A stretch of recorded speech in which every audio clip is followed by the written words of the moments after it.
The courtroom doors shut behind me like a sentence being passed. My parents sat in front, perfect, polished, pretending. To everyone else, they looked like class. To me, they looked like rot-wearing diamonds. When the clerk read my name, my father leaned close. "You've shamed us," he hissed. "Blood doesn't betray blood." I looked him dead in the eye.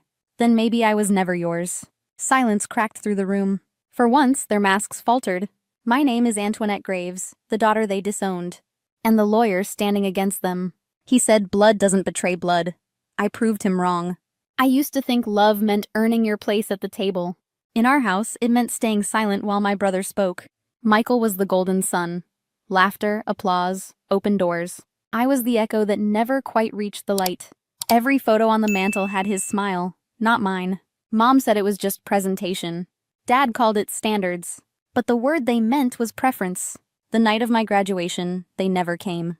When I asked why, Mom said softly, "Michael's Europe trip was more important. Don't make this about you." Her voice was sugar over glass. Pretty, but it cut deep. That was the night I stopped trying to make them proud. That summer, I enlisted. The only thing heavier than my duffel was the silence that followed. When Dad found out, he stormed in, eyes blazing. "The army? Who do you think you are? You've disgraced this family." He grabbed the papers, ripped them apart, then shoved me toward the door. Mom cried. Not for me, but for what the neighbors might say. I remember the porch light flickering as the door slammed behind me. I remember the sound of my suitcase hitting the steps. The night air bit at my skin, but the rejection burned hotter than the cold. For a long moment, I stood there waiting, hoping someone would open the door, call my name, say come home. No one did. Just the hum of crickets and the weight of being unwanted. Then Aunt Margaret's car pulled up, headlights cutting through the dark. She didn't ask what happened. She just handed me a worn fountain pen. "Use this only to sign for things that matter."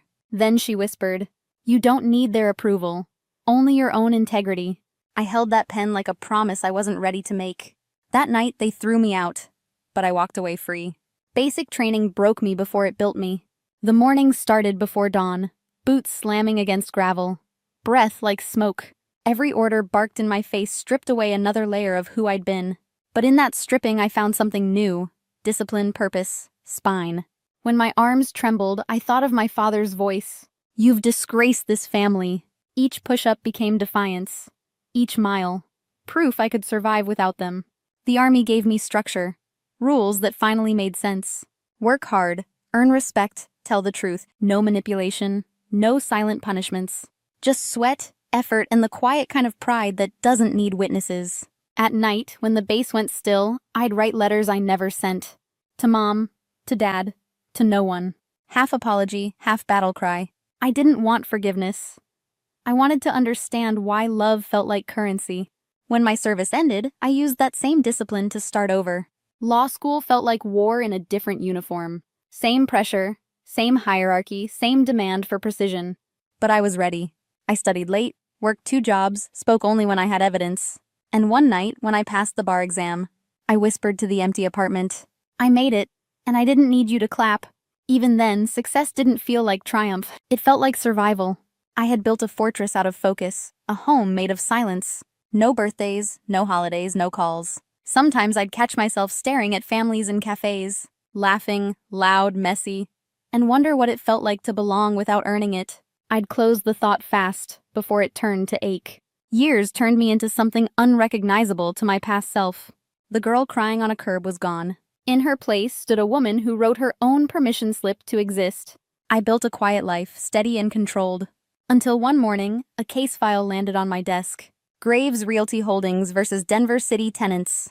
My breath caught. Their signatures. Their empire. My family. For a long time, I just stared at the folder, tracing the embossed initials, HG and BG. Harold and Beatrice Graves. The parents who had disowned me now stood accused of fraud. My pulse slowed, not from shock, but from something colder, certainty. Fate hadn't forgotten me. It was calling me back to the war. They built their kingdom on lies. I was coming home with truth. They came to me that night, uninvited, unannounced, unashamed. The knock was soft, almost polite, like guilt disguised as courtesy. When I opened the door, my father stood there in his tailored armor. Mom behind him, pearls shining like lies polished too long. He didn't waste time on greetings. "You've shamed us enough. Drop the case." he said, voice low and venomous. Mom added sweetly, "Win today if you like, but you don't know the real game." Her perfume filled the room. Expensive, suffocating, like memory refusing to die. I didn't reply. I simply closed the door and locked it twice. Hours later, a knock came again, softer this time. An old man stood under the hall light, hat trembling in his hands. He held out a sealed envelope. "Margaret told me to keep this safe," he said, "until the time was right."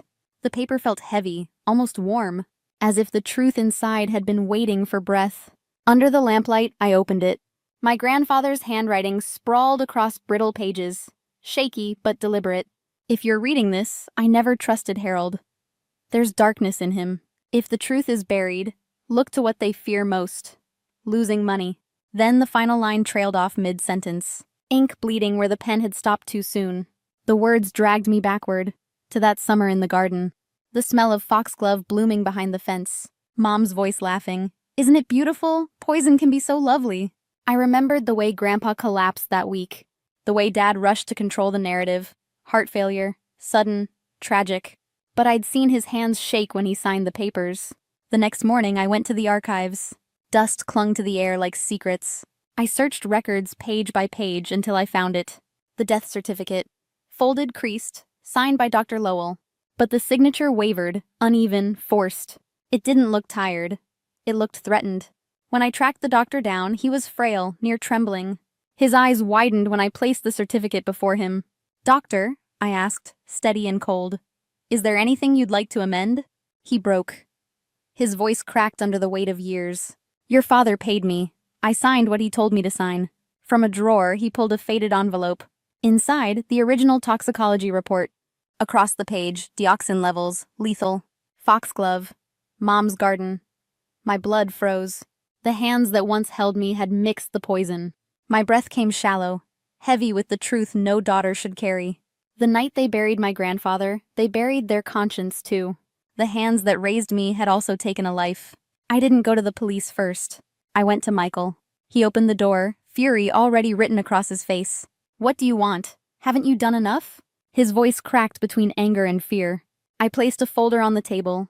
Bank records, forged transfers, photos of signatures. He flipped through the pages, color draining from his face. "Stop it," he whispered. "That's impossible." But the tremor in his voice said he already knew. Then I said the words that broke him. "They killed grandfather." He laughed, short, brittle, desperate. "Don't say that." But I laid the toxicology report in front of him. The handwriting, the journal, the confession. Everything was there. He stared at the evidence, eyes glassy, then whispered, "All of it was a lie." I nodded. Every part of it. That night, I left a USB behind. Recordings, signatures, truth made unshakable. At midnight, my phone buzzed. Michael's voice shook through the speaker. "I found something. Meet me." He was waiting in an empty parking lot, holding a worn leather notebook. Inside were gardening notes, until the writing changed. Smaller, precise, chilling. Formulas, dosages, calculations for a man of Grandpa's weight. At the bottom, one line. "Mission accomplished. We can begin again." The loops were my mother's, her handwriting, her pride. When the arrests came, they happened under chandeliers and champagne. Police swept through the gala like a cold tide. Gasps filled the air as my parents were led away. Mom's pearls scattered across marble like fallen crowns. Dad's cufflinks hit the floor. A sound sharper than regret. Reporters shouted. Flashes burned. The empire of image collapsed in one clean shatter. Weeks later, the trial began. The prosecutor's voice echoed. "We will prove James Graves was murdered for greed." I took the stand, voice steady, every fact ablaid. The doctor's testimony. The toxicology report. The journal displayed for all to see. Then Michael spoke, trembling, but finally free. For the first time, he wasn't their golden son. He was my brother. When the verdict came, the room went still. Guilty. Mom screamed, "You destroyed this family!" I met her eyes and whispered, "No, Mother, you destroyed it when you chose greed over love." The doors closed behind them, chains clinking like the past locking shut. They called it betrayal. I called it justice. The verdict changed everything. Not what I lost, but what I chose to keep. After the sentencing, Michael and I sat in silence, the kind that doesn't hurt anymore. The estate was ours now. Properties, accounts, stocks, all the remnants of a poisoned empire. We could have kept it, renamed it, pretended it was clean. But guilt doesn't wash away with inheritance. Together, we signed it over. Every cent redirected to the Graves Foundation. Housing for veterans, aid for survivors, scholarships for those left behind. Money once earned through deceit would now build something honest. It felt like the first unbroken truth in our family's name. Weeks later, we stood in the park at dusk, the one near the Veterans Memorial. Autumn leaves whispered across the stone path. The air smelled faintly of pine and cold rain. Granite walls shimmered with names carved in light and loss. Each one carried a story of endurance, the kind I finally understood. Michael sat beside me, coat brushing mine, breath fogging in the air.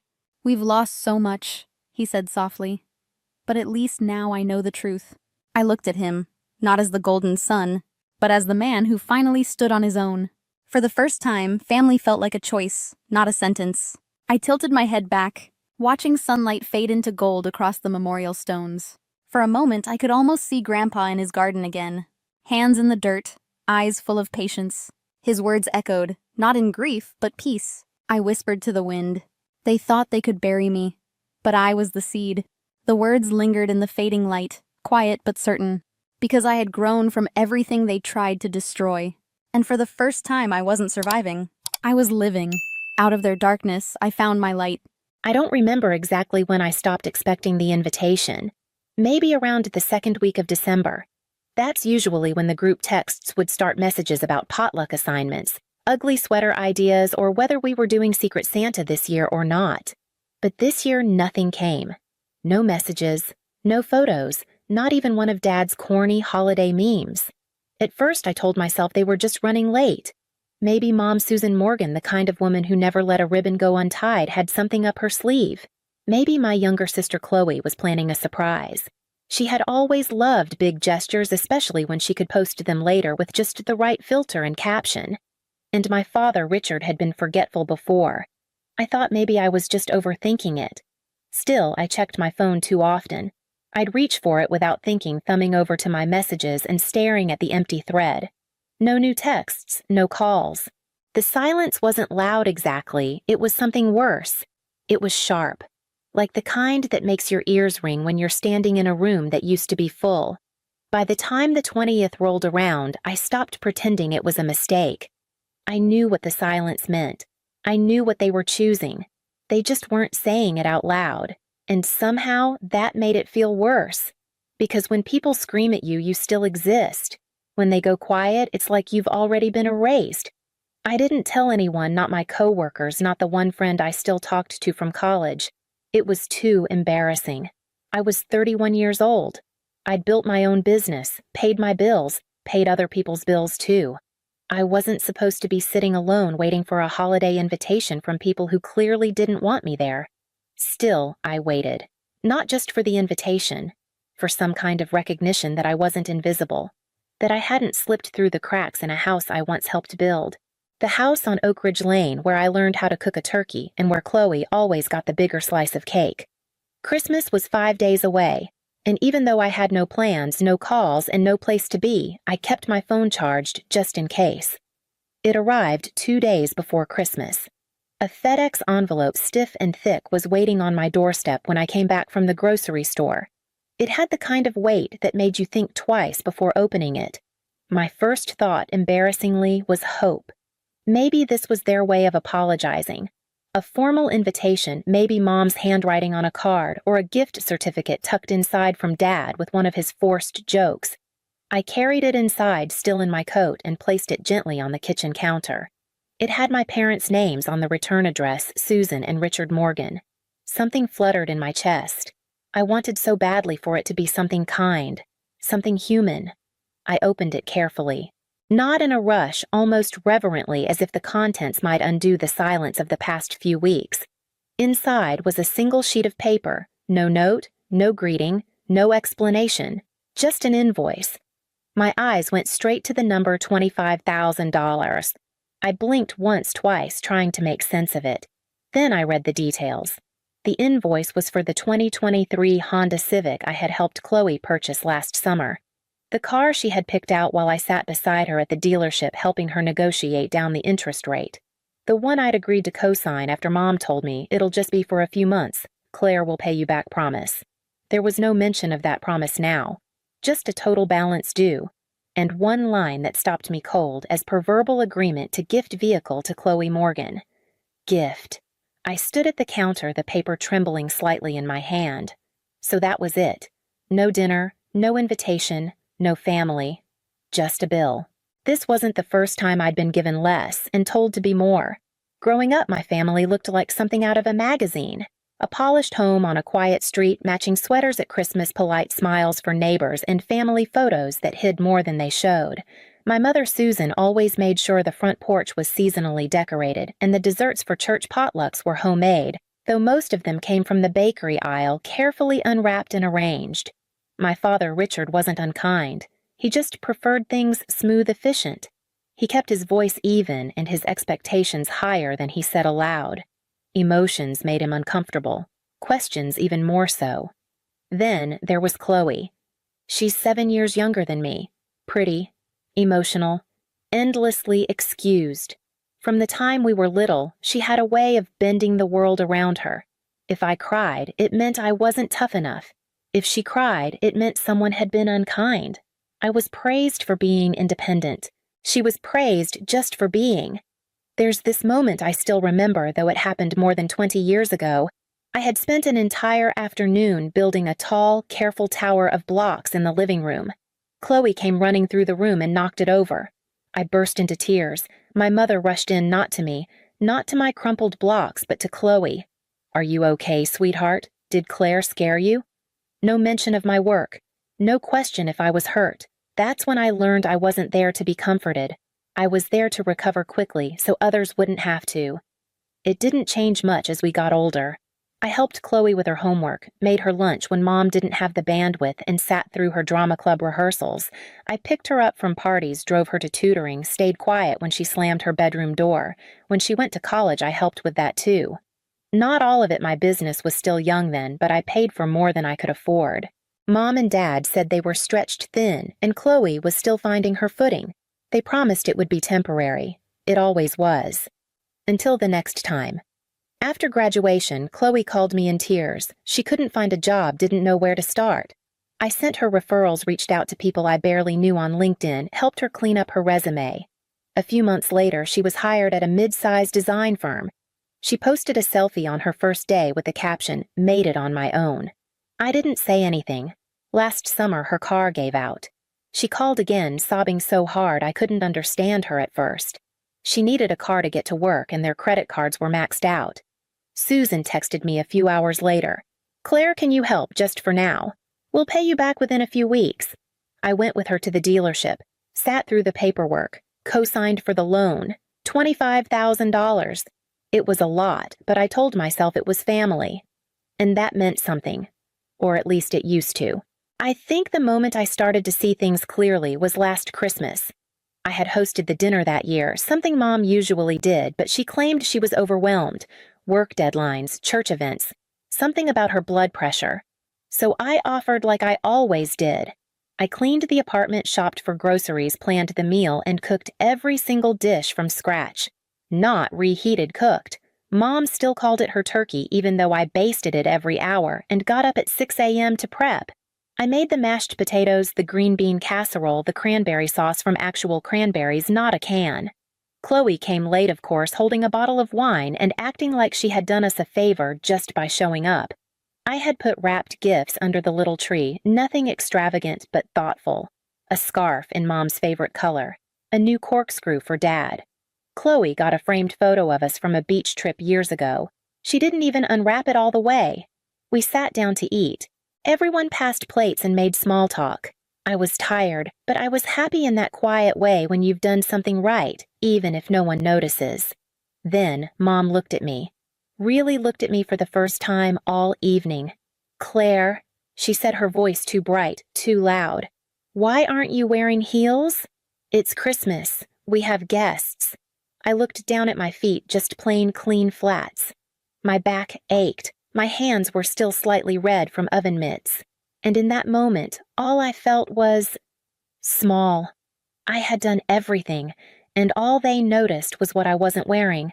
It wasn't the first time, but somehow it felt like the last. This year, I didn't even get a group text.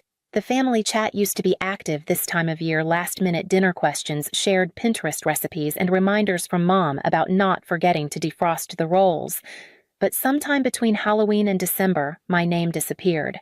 No one said they were removing me. No one needed to. The silence was answer enough.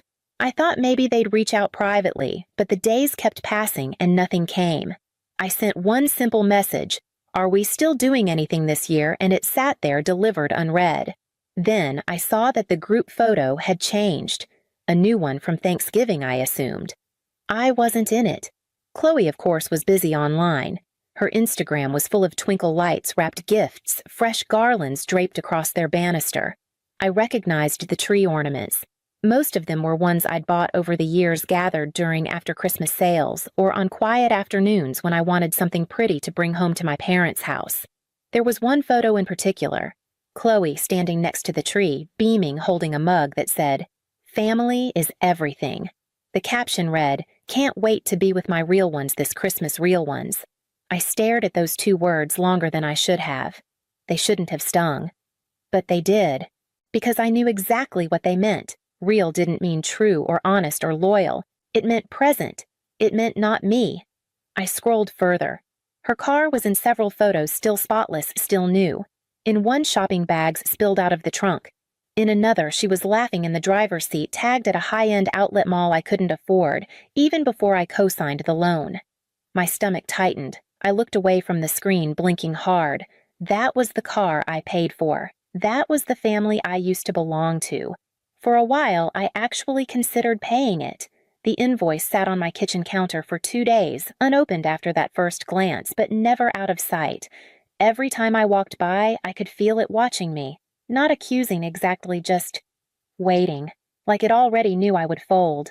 I told myself it would be easier that way. If I just paid it, maybe they'd come around. Maybe they'd see how much I still cared, even if I wasn't invited to dinner. Maybe next year would be different. Less cold, less empty. It wouldn't be the first time I paid to keep peace. But then I read the invoice again, really read it. The line about the verbal agreement, the claim that I had offered the car as a gift. That wasn't just oversight. That was invention. And worse than that was the language toward the bottom. Due to Claire's disruptive and unreliable behavior, payment is requested in full before year's end. Disruptive and unreliable. I whispered those words out loud once in the quiet of my apartment just to hear how absurd they sounded.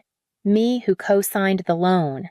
Me who helped raise their daughter when they were too tired or too busy or too invested in appearances. Me who showed up every single time someone needed something. Unreliable.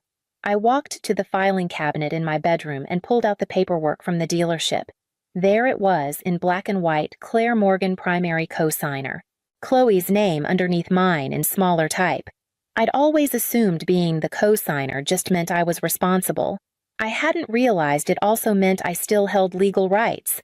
I sat down at the kitchen table and laid everything out in front of me. The invoice, the contract, my bank statements where each monthly payment had quietly drained away. Maybe I wasn't disruptive. Maybe I was just done. December 26th. The day after Christmas came quietly. No phone calls, no sudden change of heart, just frost on the windows and a sky that looked like it hadn't decided whether to snow or not. I got up early, made coffee, and took a real shower, the kind where you wash your hair and pick out clean clothes with purpose. I didn't want to look vengeful. I wanted to look ready. White blouse, dark slacks, coat buttoned all the way up. I packed the folder I had spent half the night preparing: loan documents, payment receipts, the original financing agreement, and a letter drafted by a lawyer friend of a friend. Nothing dramatic, just facts. The dealership was quiet, the post-holiday lull already settling in. A receptionist offered me coffee and I declined. My hands were steady. I asked to speak to someone in finance. A man named Mr. Henderson came out a few minutes later, middle-aged, polite, a little wary.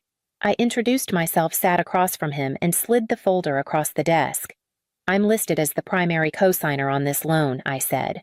The agreement was that I'd be reimbursed. That hasn't happened. He flipped through the paper's eyebrows, lifting as he read the formal language of the letter. You're saying you want to initiate repossession? I'm saying I have legal grounds to do. So I said, my voice even. The payments have come from me. The agreement was broken. I'm not being spiteful. I just want to protect my credit and my future. He nodded slowly, then excused himself to make a few calls.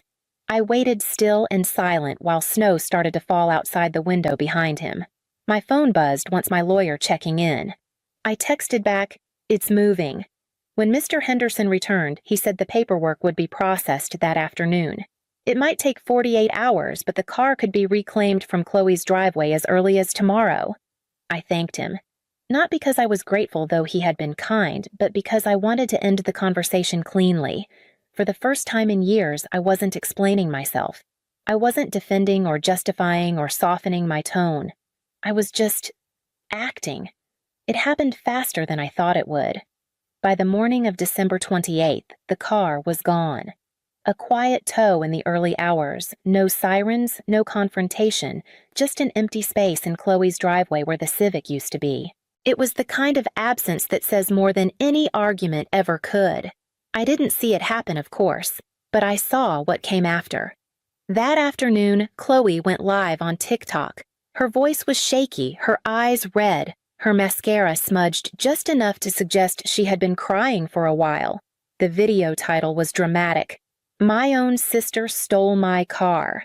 She sobbed through the first few seconds, then launched into a stream of half-truths and accusations. She didn't even tell me she said voice breaking. One day it was there, and the next it was gone. Who does that? Who takes back a gift from their own family? The comments came quickly. Thousands of them. Some were sympathetic. "That's cold. Family shouldn't do that." But others weren't buying it. "Didn't your sister pay for that car? Maybe pay her back next time. You sound more embarrassed than hurt." I watched the video once. That was enough. I didn't comment. I didn't explain. I didn't share screenshots or tell my side of the story. I just closed the app and blocked her. Then I blocked Susan and Richard and the two cousins who started texting me vague messages like, "What's going on?" as if they hadn't already chosen sides. I filed the entire thing under a folder in my mind labeled Peace, and I didn't open it again. I wasn't angry. Not anymore. There was nothing left to argue, nothing left to prove. What they thought didn't matter now, because the car wasn't the only thing I had taken back. The first call came on New Year's Eve. I let it ring. Then another came and another first from Mom, then Dad, then both of them together. I answered on the third day, not because I owed them anything, but because I was curious what version of me they'd created this time. Mom's voice came first, sharp and full of outrage. "How could you do this? Claire, Chloe is devastated. You've humiliated us." Then Dad, usually the quieter one, cut in, his voice rougher than I remembered. "You've ruined Christmas. You embarrassed your sister." This was cruel. I let them speak. I listened to every word. I didn't interrupt. I had nothing to prove, and they were too far gone to hear anything but their own echo. But then their tone shifted. The anger softened into something else. Desperation. "Chloe needs that car for work," Mom said, her voice thinning. "We can't afford another one," Dad added quietly. "Please, Claire, can't we just talk about this?" I waited, took a breath, looked out the window at the gray sky, the bare trees. Then I answered calmly. "I'm not your backup plan," I said. "I'm not your bank. And I'm not the villain in a story you wrote without me." There was silence, a quiet inhale on the other end. "You chose Chloe," I continued. "You chose to cut me out. You chose to send me a bill instead of an invitation. You lied about what I promised." I let that hang in the air. From now on, I said send her the bills, not me. And then I hung up, no shouting, no tears, just a click. That January, I booked a cabin in Oregon. Nothing fancy. 1 bedroom, no Wi-Fi, surrounded by pine trees and the kind of stillness you can't fake. The kind that forces you to sit with yourself whether you're ready or not. I hiked every morning, bundled in layers, the air sharp and honest. I read paperbacks by the fireplace and drank tea without checking the time. The silence didn't hurt here. It felt earned. There were no questions, no demands. No role to play. Just space. One afternoon, I walked into the little town nearby and bought a plain white card. No glitter, no script, no nativity scene. Just a smooth surface and an envelope. Back at the cabin, I sat by the window watching the snow drift sideways and wrote 3 words inside Merry Christmas. Anyway, I didn't sign it, didn't include a return address. Just their names, their home, the place where I had once peeled potatoes and folded napkins, and been told I looked tired when all I wanted was to be seen. I mailed it from the post office on my last day in Oregon. It felt like closing a book I had been stuck inside for far too long. When I returned home, I unpacked slowly, hung my coat, put the kettle on, and for the first time in years, I didn't brace for their calls. I didn't wonder what they'd say next, because it didn't matter. I had already said what I needed to say, and this time I said it for me. They didn't say it behind my back. They said it right to my face. I was still in my gas station uniform wiping down the counter for the 3rd time that hour. A couple had spilled half a slushie and walked off without so much as a nod. The buzz of the freezer hummed in the background. I was just about to check the coffee machine when my phone lit up beside the register. Sabine Quinn just posted a new photo. My thumb hovered, then tapped. I wish I hadn't. There she was, my little sister grinning with her arms stretched wide in front of a silver Mercedes with a bow on top. The caption read, "Graduated in style. Thanks, Mom and Dad. Blessed beige Mercedes baby." The location tag, 4 Seasons Hotel Charlotte. There were balloons, champagne, designer heels, hundreds of comments, queen emojis, fire emojis, slay girl, obsessed. I just stood there, sticky cloth in one hand, the other, holding my phone like a punch I didn't see coming. I wasn't mentioned. I wasn't tagged. I wasn't invited. I put the phone face down and kept wiping. There was no one to complain to. I didn't even bother asking why. I already knew the answer. When my shift ended, I rode the bus home and sat on the edge of my twin mattress. I stared at the wall, too tired to cry, too used to it. Sabine was the star. Always had been. Honor roll, pageants, influencer brand deals. She looked like a magazine cover and the world loved her for it. And me? I was what happened when things didn't go according to plan. No degree, no sparkle. Just hours on a time card and a 15-year-old car with one door that didn't open from the inside. A week later, I showed up at my parents' house with a birthday card and a bundle of gas station flowers I bought on clearance. My shoes were still dusty from my shift, but I wanted to see my mom's face light up. They were having brunch. Not just a casual one, this was a catered linen napkin kind of affair for Sabine and her college friends. Everyone was dressed like they stepped off Pinterest. My mom took the flowers without looking up. "You should have called," she said. "We already have guests." I offered to help in the kitchen, hoping just a small hope that she'd let me belong for 10 minutes. She hesitated, then looked toward the dining room. "Maybe just take the trash out, Mava. The girls are eating. I don't want anyone feeling uncomfortable." I didn't say anything, just took the bag and walked out back. On my way back in, I heard laughter from the dining room. I froze near the hallway. Dorian's voice carried through. "She's going places, you know, not like some people wasting their lives behind a counter." There it was. I stood there a second longer, then walked back to my car. I sat in the driver's seat and didn't move, not for 5 minutes, not for 20. I wasn't sad anymore. I was something else. By the time I got home, I knew exactly what I needed to do. That night, I didn't eat dinner. I just sat on my mattress with my back against the wall and a pen in my hand. I pulled out an old notebook I used to keep grocery lists in and flipped to a blank page. The lines were faded, but it didn't matter. At the top, I wrote, "I am done trying to be seen." Underneath, I wrote all the things I wasn't going to chase anymore: apologies, approval, a seat at any table that made me feel like a burden. I didn't need them to clap. I needed to build a life that didn't disappear the moment they looked away. The knock at the door came right after midnight. It wasn't loud, just a soft, familiar rhythm. Pop. He let himself in before I could stand up. "Didn't mean to drop by so late," he said, holding up a bag of groceries. "You eat today?" I lied. "Yeah." He glanced around the room like he already knew I hadn't. Then he set the bag down and sat beside me on the floor, back against the same wall. We didn't say much for a while. He opened a can of peaches and handed me half. I took them, chewing slowly, more out of respect than hunger. "You're holding something in," he finally said. I didn't answer. He reached into his coat pocket and pulled out a small, beat-up brass keychain. The letters on it were almost worn away, but you could still make out the words, "Built Not Bought." "Carried this with me since '74, he said. "First house I ever built. Didn't know what I was doing, just had a shovel, a toolbox, and a will too damn stubborn to quit. Everyone thought I'd mess it up. Maybe I did. But I finished it anyway." He held it out to me. "Figure it's time someone else carried it." I stared at it for a long time before taking it. It was heavier than it looked. "I don't have a plan yet," I whispered. "You don't need one yet," he said. "Just keep stacking bricks, mental, emotional, financial, whatever kind you've got. A foundation shows up if you do." He left shortly after. Didn't hug me, didn't linger. Just said lock the door behind me, all right, and disappeared into the night. I sat there for a while, just me and the keychain. Then I reached for a crumpled gas station receipt on the floor and flipped it over. I wrote 4 words in all caps, "Build something they can't ignore."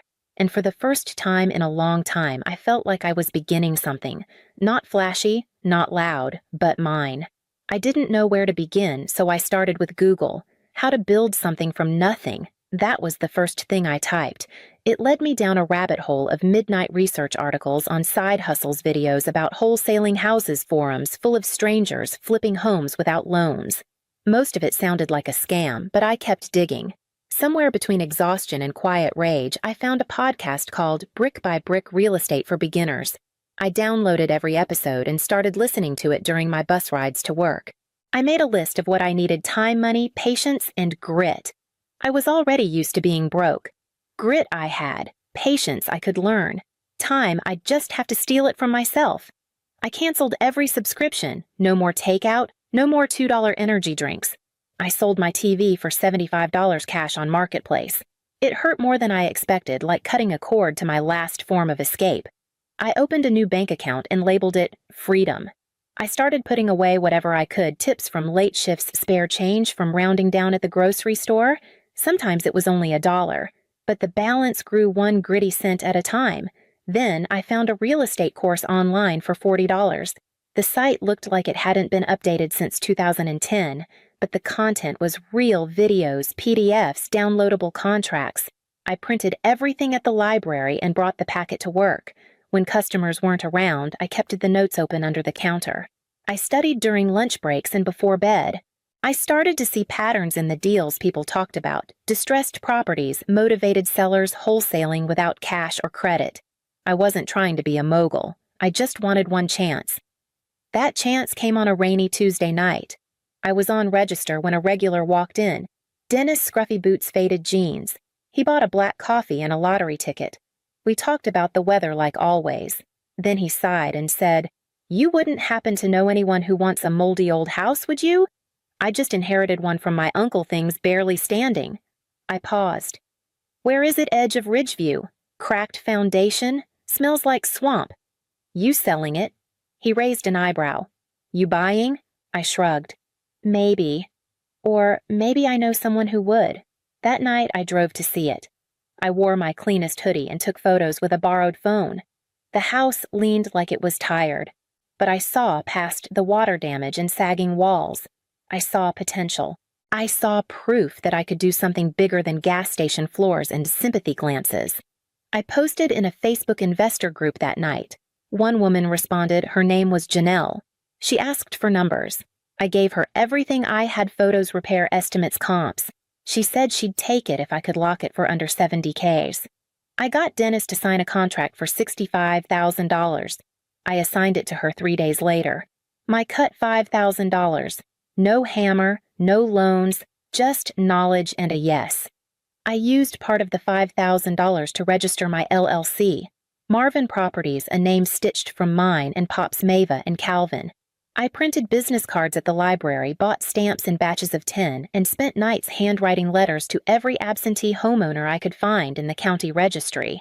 I cold-called strangers on my 10-minute breaks behind the gas station, the scent of burnt coffee and spilled diesel in the air.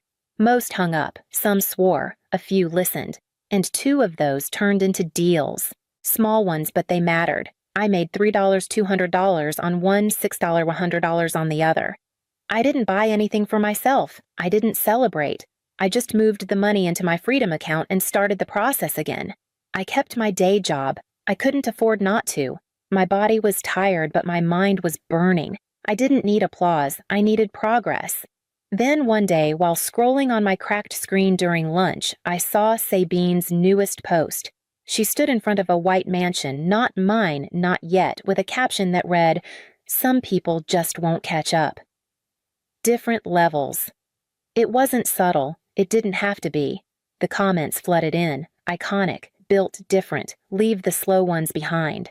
I locked my phone. My hands shook. I wasn't angry, I was just so tired of disappearing.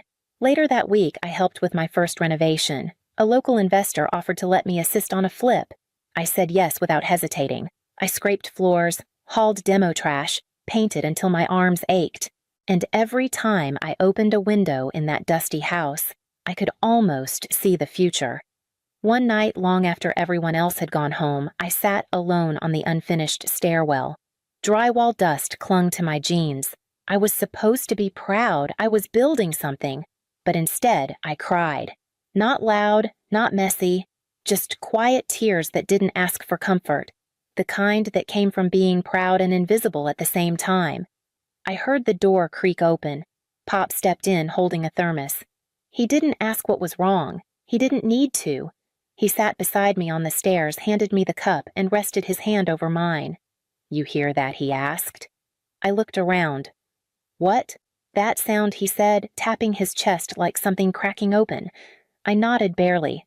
"That's not you breaking, baby girl," he said gently. "That's the wall. You're breaking through." I didn't answer. I just leaned into his shoulder and for the first time in a long time, let someone hold the weight with me. The next morning, I ordered new flyers. Not flashy, just bold enough. It took 27 months, 4 contracts, 2 flips, and more rejections than I could count. But I did it. I bought a house. Not just any house, a 6-bedroom estate on the edge of Asheville. White pillars, wraparound porch, tall windows that let in morning light like it was trying to bless you. It needed work, but I wanted the work. I wanted every nail and screw to carry my name. I walked through it alone the day the sale closed barefoot on the newly polished wood. The house was empty, but I didn't feel alone. I felt present, like I'd stepped into a future I hadn't dared name until it stood solid beneath my feet. I designed everything from the crown molding to the curved stairwell. I chose a soft green for the kitchen walls because it reminded me of Pop's thermos. I picked black iron railings for the balcony, strong, understated, honest. I built a small library into the study with reclaimed oak, even though I only owned 6 books. I figured I'd grow into it. I didn't throw a party. I didn't announce it. I didn't post a single photo. I kept it quiet not out of shame, but because this win didn't belong to the internet. It belonged to the girl who used to sleep beside her tool bag because she couldn't afford to lose one more thing. The listing hadn't been updated yet. The house had only come off the market 3 days earlier, and the photos were still circulating on rental sites. I didn't think much of it until I heard tires crunching over gravel outside my gate. I looked up from the dining table I was polishing. A black Range Rover was easing up the drive. It was Sabine's. I stood still. A moment later, the doors opened, and out stepped my mother, my father Sabine, and a woman I didn't recognize, probably a friend or a photographer. Sabine was dressed in head-to-toe cream. She walked like she'd done it 1,000 times, chin-high, phone out, recording everything. My parents followed close behind, as if they were inspecting a model home, unaware they'd just walked into something they had no idea how to value. I stepped onto the porch, holding the keys, heart steady. They hadn't come to see me. They didn't even know I lived here. They thought this was another luxury backdrop for Sabine's curated life. But this wasn't a rental. And I wasn't the help. I waited until Sabine tilted her head for a better selfie angle, until she looked toward the door and froze. I didn't say anything, not yet. I just let the keys hang loose in my hand, the sun catching the brass the same way her caption used to catch hearts. Sabine saw me first. Her phone dipped a little confused, like her screen wasn't syncing with reality. Then she squinted and took a few steps closer. My mother followed, adjusting her sunglasses. My father lingered by the car, arms crossed, already judging the landscaping. Sabine tilted her head. Maeva. What are you doing here? I didn't move. I just lifted the keyring and let it dangle in the sun. This is my house. Sabine laughed, a short burst that didn't quite land. Wait, are you staging it or something? Like working the open house? No, I said calmly. I don't live here either. Now she looked truly lost. Then, what I own it. Silence. My mother's mouth opened, then closed. My father took a step forward. What are you saying? You bought this. With my company, I replied. Marvin Properties. I handled the acquisition, managed the renovations, paid in full. No loans, no help. The gravel shifted behind them. Another car pulled in Pop's pickup, old and dusty, and familiar as a heartbeat. He parked slowly, then stepped out, taking in the house like he already knew every inch of it. He didn't look at Sabine. Or my parents. He walked straight toward me. When he reached the porch, he paused, eyes soft, proud. You built it tall enough, he said, voice low, reverent. I swallowed the lump in my throat as he pulled me into a hug. For a moment, I forgot the others even existed. There was just his hand on my back, and the keychain in my palm, his keychain. Built, not bought. When he stepped inside, I turned back to the driveway. You're welcome to come in, I said, if you want. None of them moved. My mother scanned the porch railing. My father looked at the wide steps like they didn't quite belong to me. Sabine lowered her phone and finally stopped filming. No one said a word, so I turned and walked into the house. I didn't wait for footsteps behind me. I didn't check the window to see if they followed. I just walked through the foyer I'd restored with my own hands and let the silence speak for me. The next morning, my phone buzzed while I was pouring coffee in the kitchen. It was from my mother. We're proud of you. 4 words. No punctuation, no apology, no explanation. I stared at the screen for a long time. It didn't feel like a triumph. It didn't feel like closure. It felt like a receipt confirmation of something long overdue, but offered too late to matter. I thought about all the nights I went to bed wondering what was wrong with me, the birthdays I spent alone, the way they used my silence as evidence that I didn't care when really I just didn't know how to keep bleeding for people who called it weakness. I thought about the way my mother had looked at the railing I built as if trying to find cracks in it, about the way my father couldn't say a word once the facts were too big to ignore, about how Sabine had stood frozen for once without a caption. And then I deleted the message, not out of bitterness, just clarity. I no longer needed proof that I was enough. They saw me now, maybe. But I'd been real this whole time. Just because someone finally opens their eyes doesn't mean you were invisible before. Pop and I had breakfast on the back porch. He told me about the crooked chimney he'd built on his first house, how it leaned but never fell. We laughed about it over scrambled eggs. That meant more to me than any message ever could. Later that day, I drove out to a property 2 towns over to meet a seller. The roof was half caved in. I saw the same thing I always did, possibility under the wreckage. I walked through the weeds and imagined what it could be, not because I needed to prove anything anymore, because I had finally remembered who I was building for. Maria and Elijah used to share night shifts with me at the station. They saw me before the polished floors and porch columns back when I was still wiping counters and counting coins for rent. When they asked how I did it, I didn't give them speeches. I gave them tools. I printed out my original scripts, gave them copies of the old course, PDFs, walked them through how to talk to sellers and handle silence on the other end of the phone. They showed up early, stayed late, asked hard questions. When they closed their first deal, $200 on a wholesale in Ridgeview, we met for coffee at the spot near the old station. I brought them each a keychain. Same brass, same words, built, not bought. They understood. A week later, I saw a photo Sabine had posted. She was standing in front of my house smiling into the camera. The caption, "Dream Home Vibes," or manifested. She didn't tag me, didn't mention me, just used it as a backdrop like everything else. I looked at the screen, then set the phone down. I wasn't angry, not even surprised. I walked to my bookshelf where Pop's original keychain still sat scratched, dulled, solid. I placed it on the top shelf next to the first ledger I ever used to track expenses. The brass caught a sliver of afternoon sun and glowed. She could have the photos. I had the foundation. Most mornings I water the garden before the sun gets too high. It's not much, just herbs, tomatoes, a stubborn fig tree that refuses to give up, but it grows. Like I did. Pop still visits every Sunday. We drink coffee on the back porch, talk about roof angles and soil drainage like we're running a tiny empire. He always brings something, an old blueprint, a story I haven't heard, a reminder that building runs in the blood. There's no applause, no spotlight, just steady mornings and floors that don't creak when I walk on them. I used to chase their attention like oxygen. Now I breathe just fine without it. The ledger's full, the keychain's polished, the front door closes soft and sure. Sometimes I think about that girl behind the counter counting pennies, pretending not to notice when people didn't look her in the eye. I hope she'd be proud of who we became. They still don't talk about me much. That's all right. I didn't do this to be remembered by them. I did it to remember myself. They thought I'd always be behind the counter, but I became the architect of my own front door.